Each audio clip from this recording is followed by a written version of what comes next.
Graça e paz. Eu sou o Diácono Luiz Silva e estamos na sequência de mais um estudo sobre ídolos. E hoje vamos falar sobre os ídolos, o Deus de Abraão e os ídolos, né? Quem conhece a história sabe que os pais de Abraão eram fabricantes de ídolos. E Abraão, antes de receber o chamado de Deus, aliás, após receber o chamado de Deus, ele quebrou, né? Ali o negócio da família, literalmente, quebrando também a família. Mas a família era muito rica, mas ele desfez dos ídolos dos seus pais e foi seguir somente aquele que é o digno de toda a adoração, idolatria, reverência, enfim. E hoje nós vamos estudar sobre o Deus de Abraão e os ídolos. Por que Abraão? Porque Abraão é um exemplo daquele que deixou a idolatria e seguiu ao Deus de Israel, ao Deus vivo, ao Deus verdadeiro. Lembrando que esse estudo completo estará, ou está, né? No nosso canal no YouTube, canal Luiz Silva Timbaúba, também no meu perfil no YouTube, no Facebook, Luiz Silva Timbaúba, no Kawai, Irmão na Obra, Instagram, Luiz Silva 6869, Diácono, TikTok, Diácono Luiz.s.silva, WhatsApp 819-8991-3336. No Google, quem quer acessar a rádio, você digita no Google Rádio Timbaúba Gospel, vai ter o ícone R, né? Que é da Radiosnet, né? O nosso maior parâmetro de audiência. E também quem quer acessar a rádio, o site da rádio, conhecer ali os nossos mantenedores e conhecer o nosso perfil na rádio, é na BR Logic e também outras plataformas que não entram aqui, mas a gente vai atualizar, tá certo? Então vamos lá. O Deus de Abraão versus os ídolos. O Deus de Abraão é apresentado como o único Deus, ou como o Deus único e verdadeiro, em contraste com os ídolos, que são considerados falsos e sem poder. De acordo com a tradição bíblica, Abraão rejeitou a idolatria de seu pai, Terá, que fazia e vendia ídolos, como já foi dito e como está escrito na palavra, né?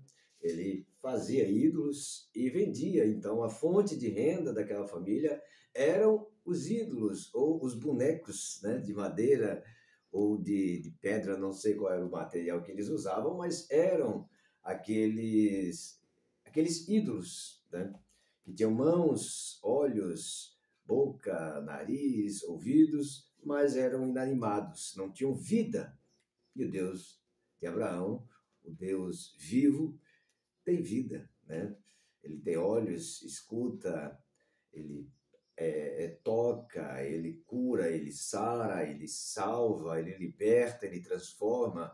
Não é à toa que o Pai, né, o que enviou o seu único Filho, Jesus Cristo, ele operou esse poder no nosso meio e está aí. A era antes de Cristo e depois de Cristo, todos esses sinais.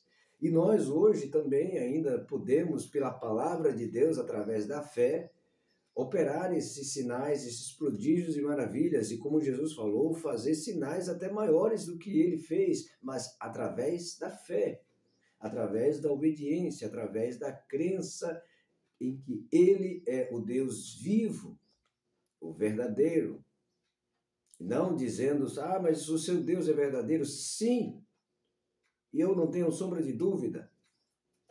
E isso fica para um outro momento. O momento aqui é estudo e não testemunho.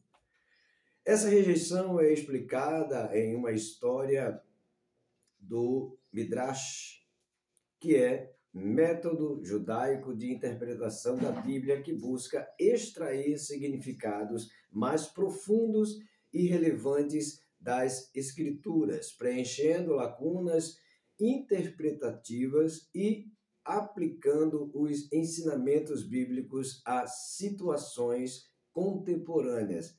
Tudo isso é explicado aqui no Midrash, que tem esse contexto, né? Que tem esse papel de preencher essas lacunas e de trazer toda essa explicação e confirmação de toda a história de Abraão. Onde Abraão destrói os ídolos do seu pai e argumenta que eles não têm poder. Prós do Deus de Abraão. Poder absoluto. O Deus de Abraão é considerado o criador do universo e detentor de todo o poder. Presença constante. Ele está sempre presente e ativo na vida dos seus seguidores. Contra dos ídolos. Ouvimos aí os prós de seguir o Deus de Abraão. Agora vamos ver o contra dos ídolos. Falta de poder. Os ídolos são considerados objetos inanimados. Isso aqui só funciona quando a gente aperta. Senão, fica lá. Passa semanas e semanas aqui sem funcionar. Mas só funciona porque eu funciono. Deu para entender? Inanimados, sem qualquer poder ou vida. Ah, mas tem uma bateria, sim, mas se eu não chegar aqui, é igual o violão, tá lá parado. Se eu não chegar, não tirar a poeira, se eu não afinar e não tocar, não sai som algum da boca do corpo, né? Dele. Tá certo? Criados por humanos, aqui já é a cereja do bolo, como dizem. Eles são criados por seres humanos. O ser humano é uma criatura que tem um criador, mas ele consegue deixar de adorar e reconhecer o criador e passa a criar algo e assim colocar esse algo que está abaixo dele como Senhor. Olha que humilhação, que degradação. Mas o ser humano é assim, né? Não é de agora. Isso vem desde lá do deserto, acredito que desde até o jardim, né? A mulher preferiu dar ouvidos, conversavam ali diretamente com Deus todos os dias na viração do dia, mas preferiu dar ouvidos a uma criatura, a serpente. E veja aí onde estamos hoje. São criados por humanos, são feitos por mãos humanas, o que os torna inferiores ao seu Criador, ou seja, ele é inferior a todo o ídolo, ele é inferior a quem o criou. Isso é fato. Não pode salvar, não podem salvar. Não tem capacidade para salvar ou ajudar aqueles que os adoram. E eu aqui acrescento. Essa semana a gente sempre vê aí, as pessoas colocam, 4 pessoas colocam ali um andejo, né? O andor, não lembro muito bem qual é o nome, e coloca aí um ídolo bem grande em cima e qualquer tropeço e cai e se quebra. Primeiro, se tivesse vida, aquela pessoa, né? Aquela representação ali, ela teria, né? Ela andaria no meio do povo. Eu já participei aqui quando criança de várias procissões, né? Aqui no interior o pessoal chama procissão, onde o Frei Damião, ele participou, muitos iam, mas sempre ia aqueles ídolos lá em cima. Ora, o que estava embaixo caminhando tinha mais poder do que o que estava em cima, porque o que estava embaixo caminhando entre nós, ele tinha o poder, ele tinha vida. E o que estava representando ali, aquela congregação, né? Ela não tinha vida, como até hoje não tem, está lá no mesmo lugar. Todo ano é tirado, né? Eu não sei se ainda é tirado ou não, mas antigamente era tirado e era colocado e o povo que carregava. Agora vai em cima de um carro e tal, mas precisa de alguém com poder, com vida, para poder se locomover. Não podem salvar, não podem ajudar aqueles que o adoram. Ou seja, quem o adora tem mais poder do que o ídolo adorado. A história de Abraão e os ídolos também destaca a importância da fé e da confiança em Deus. Abraão desafiou a idolatria predominante em sua cultura e confiou no Deus único, o que resultou em uma relação especial com ele. E aqui nós vamos entrar em outro assunto que chama-se postes ídolos. Eu sempre ouvia falar isso na Bíblia e eu nunca parei para pesquisar.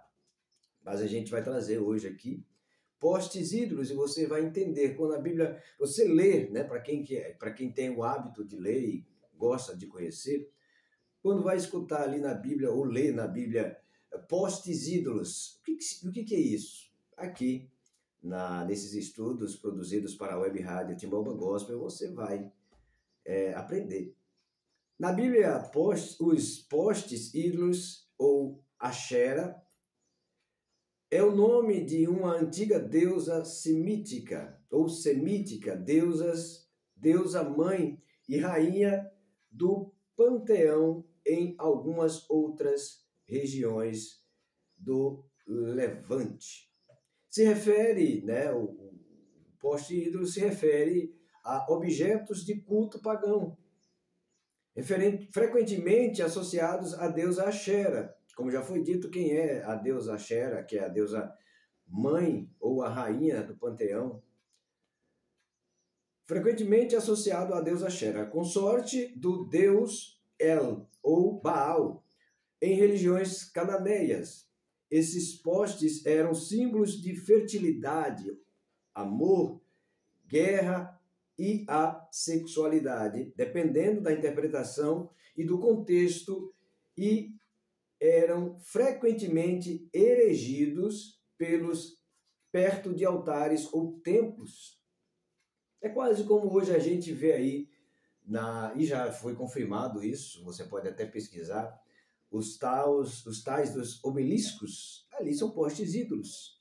Pesquise o que significa obeliscos e você vai ver. É algo que remete à cultura egípcia, mas que hoje está lá em quase todas as cidades ou estados, um obelisco, que também é um símbolo ou um dos símbolos da maçonaria. Mas aí já é outra coisa, que também tem tudo a ver, mas são postes ídolos também.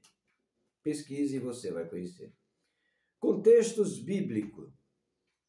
Deuteronômio 16, 21. Não plantarás para ti qualquer árvore junto ao altar do Senhor teu Deus, que farás para ti. O que o autor de Deuteronômio, se eu não me engano, Josué é o autor, salvo engano, ele diz aqui para não plantar árvore junto ao altar do Senhor, para não ser ali um ponto de adoração ou de idolatria, um poste ídolo. Nem levantarás, vou ler de novo, Deuteronômio 16, 21. Não plantarás para ti qualquer árvore junto ao altar do Senhor, teu Deus, que farás para ti. Nem levantarás poste ídolo, ou levantar Axera, né? Um poste ídolo representava a deusa Axera, ou El ou Baal. 2 Reis 23, 14. Quebrou os altares dos postes ídolos, Axerim, postes ou árvores de madeira. Agora entendeu por que não foi permitido plantar árvores?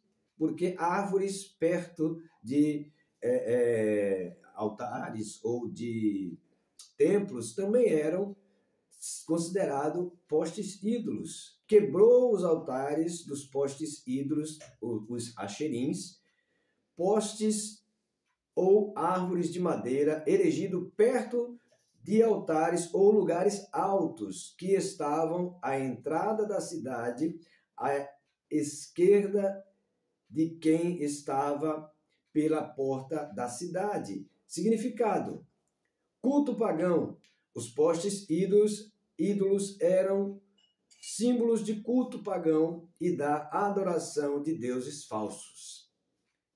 Fertilidade e sexualidade eram frequentemente associados à fertilidade e à sexualidade e eram usados em rituais pagãos. Lembra alguma coisa? Até hoje é feito isso, né? Quinta conclusão, os postes ídolos na Bíblia são símbolos do culto pagão e da adoração de deuses falsos. A Bíblia condena a prática de erigir, levantar e adorar esses objetos e destaca a importância de adorar somente a Deus. Vamos consertar aqui, erigir. Erigir. Aqui, assim, é na hora que a gente aproveita para consertar os erros de digitação. Então, está aí a conclusão dos Deus de Abraão, né? Ou Deus de Abraão e os ídolos e também os postes ídolos. Que Deus abençoe e até o próximo estudo que vai ser aí sobre os materiais, né? Cadê? Deixa eu ver aqui.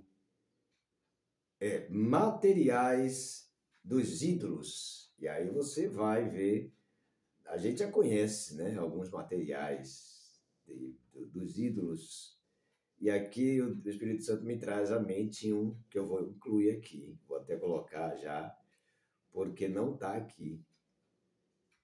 Mas na hora a gente vai ver. Então é isso, meus irmãos. Que Deus abençoe. Bom estudo para você. Que esse trabalho, que esse projeto tenha trazido à sua mente, ao seu coração, iluminação à palavra de Deus, ou pela palavra de Deus. Tá certo? Que Deus abençoe a todos e até o próximo estudo. E eu quero encontrar com você lá no céu.